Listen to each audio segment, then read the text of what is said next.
In the quiet village of Umuoni in Anioma land, there lived a widow named Mama Ngozi and her only son, Chukwudi. Life was extremely difficult after their father died. Mama Ngozi had to struggle alone. Her late husband's other wives and their children showed her little kindness. She sold everything she owned, her wrappers, her cooking pots, and even the small farmland she inherited, just to send Chukwudi to school in the city. Every night she prayed, "Chineke, protect my only son. Let him not suffer the way I have suffered." At the age of 19, Chukwudi left the village with nothing but a torn school bag and his mother's tearful blessings before he boarded the old bus. Mama Ngozi held his face and whispered, "My son, wherever life takes you, never forget where you came from. And if God ever blesses you, remember the woman who carried you for 9 months and sacrificed everything for you." Chukwudi promised with all his heart. 10 long years passed. In those years, Chukwudi rose from nothing. He started as a laborer on oil rigs, then moved into crude oil trading and logistics. Through hard work, intelligence, and God's grace, he built a very successful multi-million-dollar business. He now owned houses in Lagos, Abuja, and London. But disturbing news kept reaching him from the village. 2 years earlier, his own mother had been thrown out of the family compound by his step-siblings, the children of his father's other wives. They called her useless and a burden once Chukwudi's regular money stopped coming. Chukwudi's heart was heavy. He decided to find out the truth himself. One dusty evening, a ragged-looking man limped into Umuoni village. His clothes were torn and filthy. His shoes had holes. He carried only a small dirty sack. No one recognized him. This was Chukwudi, disguised as a poor beggar. He went straight to the large family compound. His stepbrother Emeka was relaxing outside with his wife and 2 stepsisters, drinking palm wine and laughing loudly. Chukwudi knelt down humbly and greeted them.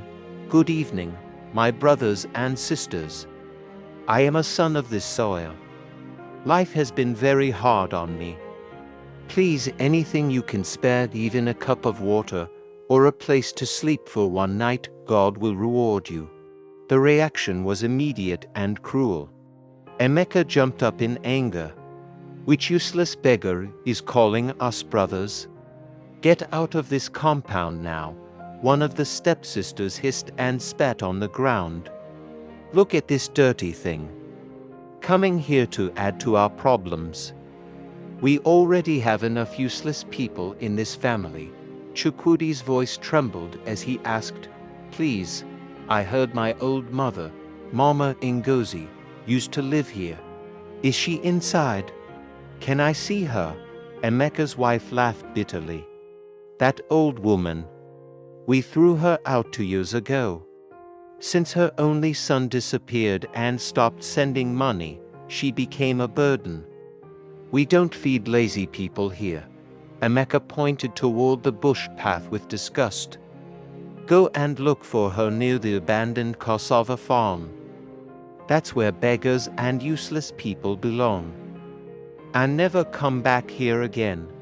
They chased him away with sticks and loud insults, calling him a cursed stranger and a village disgrace. That same night, under the dim moonlight, Chukwudi found his mother in a tiny leaking hut made of old palm fronds. She looked frail and much older. Her clothes were rags. She was boiling weak soup with only water and a few bitter leaves. Even in her suffering, when she saw the ragged stranger, Mama Ngozi still offered him her little food. "Come and eat, my brother," she said kindly.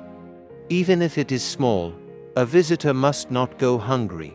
Chukwudi could no longer hold back his tears. He fell on his knees and cried, "Mama, it is me, Chukwudi. Your only son has returned." The old woman's hands shook violently. She touched his face, his eyes, his beard, and then mother and son wept bitterly together for a very long time. The next morning, the whole village was shaken by what they saw. A long convoy of luxury cars drove slowly into Umuoni. Bodyguards stepped out first. Then Chakudi emerged, dressed in rich white traditional attire, shining gold wristwatch on his wrist. Looking every inch the successful son the village had been expecting. His step-siblings came running from the compound, shouting his name with fake excitement and joy. "Chakudi, our dear brother has finally returned. We knew you would make it big." Emeka even tried to embrace him. But Chakudi raised his hand and stopped them. His voice was calm. "But I scolded yesterday, when I came to you as a poor beggar. You chased me away like a dog. You insulted me. You told me never to come near you again. 2 years ago, you threw out the woman who suffered and sacrificed everything to raise me, your own stepmother. Because you thought I had abandoned her." He looked at the large crowd that had gathered. "Today, I have returned with everything God has blessed me with. But I did not come back for you." Chakudi gently took his mother's hand and helped her into one of the cars. "Mama, we are going home. A beautiful new house has been built for you in Asaba. You will never suffer again." As the cars drove away, leaving a cloud of red dust behind, Chukwudi's step-siblings stood frozen in silence, watching their only chance at redemption disappear forever. Blood alone does not make family. True family stands by you in both poverty and wealth. Greed and ingratitude will always close the door that kindness would have kept open. Never forget the hands that carried you when you had nothing.